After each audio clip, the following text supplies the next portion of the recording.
శ్రీ సాయిరామ్.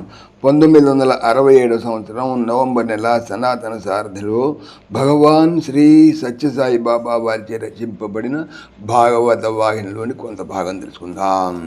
సాయిరామ్. వ్యాసుల వారు తక్షకుని కథ చెప్పుచుండగానే ఎంతయో శ్రద్ధగా వినుచున్న పరీక్షిత్ మహారాజు వెంటనే ఆశ్చర్యముతో, స్వామి, అట్టి దుర్మార్గులైన కౌరవులు మా అవ్వగారైన ద్రౌపదిని అన్ని విధములా పరాభవం చేయుట గల కారణమేమి? నిజముగా మా తాతలు అవ్వగారి పరాభవం ఎట్లు సైరించిరి? మహాపరాక్రమశాలులను పేరును పొంది ద్రౌపది నిండు సభలో అంతటి ఘోరకృత్యము సలుపుచుండా అదే సభ యందు మా తాతలు 5 మంది ఉండి ఎందులకు ఆమెను రక్షించలేకపోయి? ఈ విషయము నాకేమి అర్థము కాకున్నది.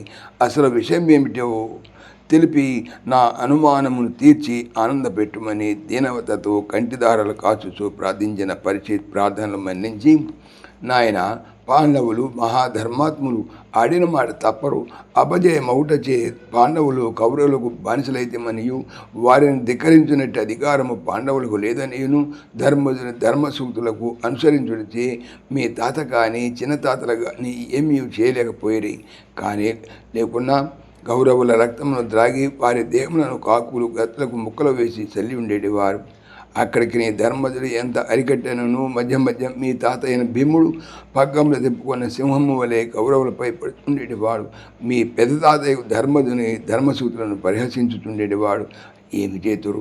అన్నయ్యకు ధర్మజును అగ్నకు కట్టుబడితే ఆ రీతిగా చచ్చువారి వలె ఉండవలసి వచ్చెను అని వ్యాసుల వారు తెలుపుగా, పరీక్షిత్, ఇంతకు మా తాతలు కౌరవులకు బానిసలకు కారణమేమి అనుడు కానీ మహర్షులైనటువంటి వ్యాసుల వారు చిరునవ్వుతూ, నాయన, చెప్పేది వినము. మయుడు నిర్మించిన సభలో రాజసూయాగమును అతి వైభవముగా మీ పెద్ద తాత జరుపుతూ కౌరవులను ఆహ్వానించను. వచ్చి చూచిన కౌరవులకు ఆ వైభవము చూచి ఈర్ష్య కలిగి ఆనాటి నుండి పగపట్టిరి. ఎట్లయినను పాండవులను ఈ వైభవములను తొలగించి వాళ్ళను కడగండ్ల పాలు చేయాలని దురాలోచన సెలిపి దానికి తగిన మార్గమేదో అని కొందరు దుష్టులను ప్రోగు చేసి ఒక పన్నాగమును పన్నిరి. అది ఏ ద్యోత సభ వెన్నపూసినటువంటి కత్తి వల్లే లోన కౌరవులకు దుష్టబుద్ధులు ఘాటుగా పెరుగుతున్నాను. పైన పాండవులన్న ఎంతయో ప్రేమ ప్రదర్శనలు సెలుపుచూ ధృతరాష్ట్రుని ద్వారా మీ పెద్దాత వారికి కబురంపి, నాయన, మీరు సోదరులు కొంతకాలం అందరూ ఒక చోట చేరి ఆనందముగా జూదమాడి తమాషాగా కాలము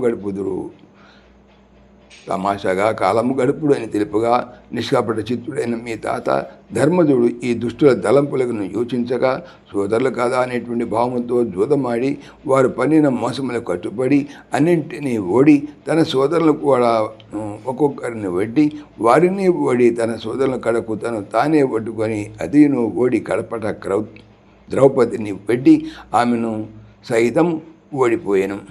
ఇది మాయాజూతమని తెలుసుకొనక తన పెద్ద తండ్రి కుమారులు ఇట్లు చేతులని యోచించక శకుని మాయలను స్మరించక జూదమున నియమానుసారముగా గెలిచిన వారికి ద్రౌపది దాసవుడిచ్చే కడుపులోని కుళ్ళు కగ్గుటకై కౌరవులు వేరు మార్గము లేక ద్రౌపదిని అవమానము చేయవలని హేయ బుద్ధిచే హేయ కార్యము చే ప్రారంభించరి.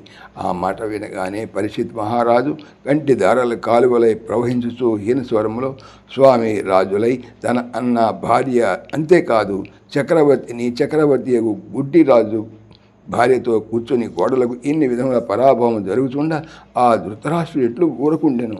చూచుటకు కనువులు లేకపోయినను వినుటకు చెవులు గలవు కదా. మా అవ్వగారైన ద్రౌపది అన్ని విధములా ప్రార్థించుచూ రోదన జరుపుచుండా చెవులకు ప్రతిపెట్టిన ఎట్టి స్త్రీ అయినను ఆపదలో రక్షించవలనే కానీ పరాభవము చేయరాదని శాస్త్రము శాసించుచుండా ఈ దుర్మార్గులు చక్రవర్తులై ప్రజలకు మార్గదర్శకులై తామే ఇట్లు శాస్త్ర విధముగా ప్రవర్తించిన ఇటువంటి వారు చక్రవర్తులు ఎట్లు కుదురు? పరమ నీచులు కదా. పరమ పాపులే పరస్త్రీలను పరాభవింపజూతురు. ఇట్టి కిరాతకులకు పట్టము గడుట చేతనే చేనేత రాజ్యమున పట్టముగడుట చేతనే రాజ్యము అన్ని విధములా చిన్న భిన్నమై కడకు ఆ చీడ పురుగునకు సర్వనాశనము కలిగను. దైవము గురుడివాడు కదా. దైవము గురుడి కాడు కదా అని విలపించున్నటువంటి పరిస్థితిని వ్యాసుల వారు ఓదార్చుచుండెను. రశేషం. సాయిరాం. సమస్తలోకాః సుఖినో భవంతు. సమస్తలోకాః సుఖినో భవంతు. సమస్తలోకాః సుఖినో భవంతు. ఓం శాంతి శాంతి శాంతి. జై భోले భగవాన్ శ్రీ సత్య సాయి బాబాజీకి జై. జై సాయిరామ్. జై జై సాయిరామ్.